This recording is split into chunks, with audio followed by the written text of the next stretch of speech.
Liftoff will start in T-minus 10 seconds.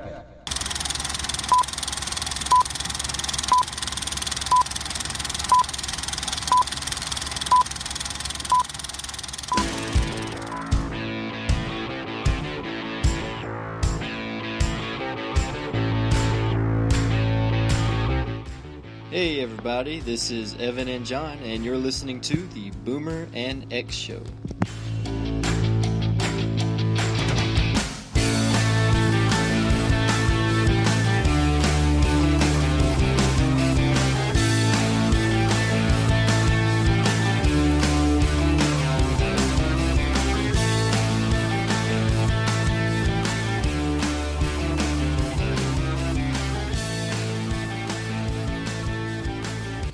Good evening, and welcome to this installment of the Boomer and X Show. Good evening, Evan. Hey. So here we are. We're in the gap between Christmas and New Year's, that time space. You're working. I'm taking some time off. It's really been a week since we saw each other. So, how'd your Christmas go? It was awesome. I had to fit it in 24-hour span, of visiting and two different families, but it was fun. And the reason for the time crunch was you had to work Wednesday, and you had to be back at work again at 6 o'clock Friday morning. And I had to drive to Texas and then back into Louisiana, North Louisiana, and then down into South Louisiana for work the next morning. So you had an abbreviated day on Wednesday, and you headed up to Texas. Anything in particular? I was exhausted. It was a great Christmas on both sides. Everyone was just excited about the baby news, and Katie's mom actually got us pink baby clothes and pink blankets, so I guess we know what she wants. And so we haven't even had our first appointment yet. Right. So, all right. Well, I don't know that her buying pink will determine anything, but hey, more power to her. So. But like I said, overall, it was just a great Christmas. We got over the exhaustion and just saw everybody. It was, I don't know. I wouldn't have missed it for anything, no matter how many hours of sleep I missed out on. Yeah. Well, your schedule was pretty tough. You worked until 10 o'clock Tuesday night, and they had to be back at 6 o'clock Wednesday morning, and then you guys headed up there. Now, when you got there Wednesday late afternoon, early evening, did you stay Wednesday night in Texas? Okay, so Wednesday night. And then Wednesday night we drove to Natchitoches. Drove over to Natchitoches. So you got to see your entire family, your brothers, your mom, your dad, your sister. The in-laws. Outlaws. You get any memorable Christmas gifts? Yeah, we always draw names, and the kids, we always just make something or put together whatever. And I drew my brother, and Ethan also drew me, and it was funny because I thought he got me this backpack, and it's this camo backpack, and I open it up, and the first thing I see is a fishing lure, and what I got him was a kayak fishing tackle box, just packed full of fishing lures. So I was like, no way did we get the same exact thing for each other, but it was actually more like I had like pistol cleaning stuff in it, and just hand warmers and all kind of stuff he knew I would use throughout my year. So just all kind of stuff like that. It was a gift that someone who really knows me got me. So it was real thoughtful. And the backpack is very useful. I've already used it about 4 times. Carrying all my gear in it today, so it's useful. Good. But as far as other than gifts, food was awesome. We didn't do the turkey and ham. Well, we did ham, but we did it for sandwiches for lunch. And then at night, Mom cooked gumbo. And then we did a fire, big old bonfire, and some fireworks. I got a text from you, that you were doing fireworks, and it sounded like a lot of fun. I didn't mix the firework activity in with my son and grandson. We were busy doing some other stuff. I'll get to that in a second. But you guys, so then you headed on down Christmas night because you had to be at work 6 o'clock Friday morning. And did you then stay in town the weekend? In Lafayette? Yeah. Dude, I can't even... Yeah. We didn't do anything Saturday or Sunday. We ordered delivery and sat in bed and watched Netflix. It was awesome. Oh, very cool. It was You nice. needed a rest, you did. Then yesterday, Monday, you were back at work. Today you worked. Again, I'm taking some time off to enjoy the holidays. I headed Wednesday evening after making all of the food here. I headed up to toward Monroe, toward my sister's house Wednesday afternoon. Got there Wednesday night. Visited with my sister and brother-in-law a little bit. They turned in early, and then I watched some old people. They turned in early when they were young people. It's just the way they've always been.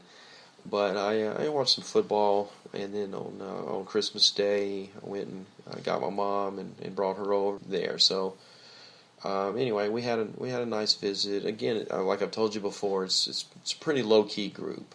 And then on Friday, I spent some time visiting with Mom while my sister did what she always does, and that's go shopping. She loves it. She loves shopping like I love football, and you know how much I love football. So like the day after Christmas is a big... The day after, the day before, it just doesn't matter. She just loves going to the mall, and she may not get all that much stuff. She just loves the whole feel and vibe, I guess, because she's... So it's not like Black Friday after Thanksgiving, is it? The deals? No, well, I know you got a lot of people taking stuff back. You're right, because I did go the day after, and it was pretty crazy. But again, I don't go, so I don't. You don't know. I don't know, and I don't feel like I'm really missing out on a whole lot. I'm quite fine with that. But Saturday, I headed over from Monroe, and I met my son and grandson at Off Limits Paintball. You introduced me to that. Almost for my bachelor party. Yeah, which was just. Not even a year ago. Yeah. Wow, not even a year ago, and I had never done it before. We had a blast. I remember saying to you that first day, my son and grandson would love this. And then when we went back in August, they met us there, and they did indeed just really enjoy it. Your grandson got a paintball gun? He got a paintball gun for his birthday, which is in early December, and so we met there. And now the only problem was it was raining. And so there weren't a lot of people out there. So, the fun is to go with your group and go against other groups and match up against multiple groups. But there really were only, I don't know, probably 6 or 7 people across the whole... Just the hardcore people. Yeah. It was either hardcore paintballers or, hey, this is our chance today, and because that was our situation. Yeah. I'm not going to be back up that way for a while, and we had planned on doing this, so we went through with it. That's definitely something I've never done, is played in the rain.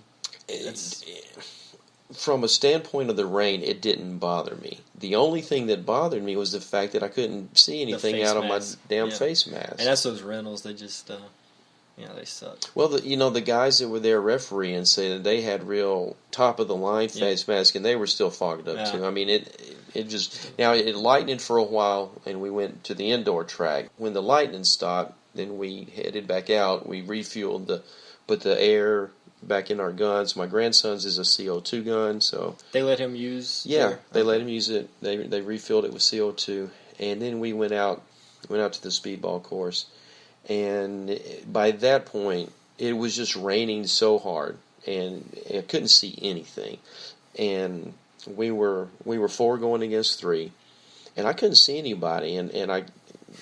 So I worked my way. I kept working my way up the left side, thinking that I was in the clear. And I think we'd been for about 8 minutes in the competition, and somebody came around behind me and lit you up. And lit me up, and I didn't even know they were there. I mean, that reminds me of that one level we did when we just started and we just rushed left, and we looked to our right, and you're just like, I'm just going just down walking, that was guns like out to your side. That big course, and you guys were all in camouflage,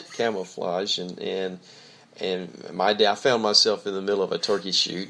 Man, that was not fun. So I just started shooting, hoping to take somebody down with me. No, I didn't. This one was a little different. I didn't go just walking right down the middle. I was hidden pretty well, but again, somebody just snuck around. But I got several confirmed kills on the day. and it was a lot of fun. And then so I went over to their place afterwards, and we actually go to Pizza Hut, and we have some pizza and sit there quite a while visiting, and then I go to their place, and I tell my grandson, I say, come jump in the car, we're going to run an errand, and I just tell my son, I said, we'll be back in a little while, and so I'm driving with my grandson, and he says, where are we going? I said, well, we're going to the place. He said, what place? I said, we're going to the place where we're going to do the thing that we're going to do. Well, what are we going to do?